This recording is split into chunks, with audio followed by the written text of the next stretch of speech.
MLA Gulmarg Farooq Ahmad Shah ने आज SDH Tangmarg का दौरा किया और वहां चल रहे कामकाज का जायजा लिया। इस दौरान उन्होंने एसडीएच टंगमर्ग में ओपीडी ब्लॉक की भी इनॉग्रेशन की। इस दौरान उनके साथ सीईओ, जीडीए और तहसीलदार और कई दूसरे सीनियर अफसर भी शामिल थे।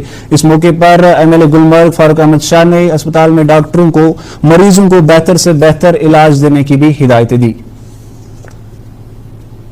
एक कौम के लिए यहाँ इस इलाके में बहुत, आप देखिए कोई बीमार होता है उसको श्रीनगर जाना कितना मुश्किल होता है, खासकर जब विंटर होता है। विंटर में बहुत प्रॉब्लम्स पड़ती। जब मैं आया इलेक्शन जीतने के बाद यहाँ मैंने कहा ये ओपीडी यूनिट है। मैंने कहा कहाँ बैठते हैं पेशेंट्स, और यूजुअली मैं उनको मुबारकबाद देता हूँ।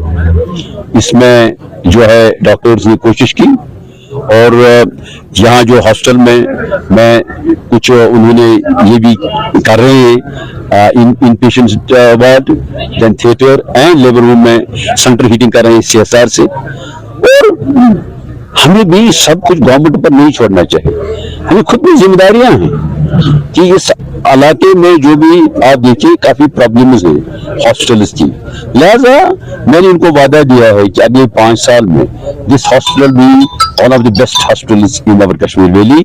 और जहां तक ये जो नया ब्लॉक यहाँ बन रहा है जिसमें जो है जो गायनी सेक्शन होगा, चिल्ड्रन, वो भी चिल्ड्रन सेक्शन होगा, उसमें हम जो है इसमें फंड्स वागुजार कराए हैं।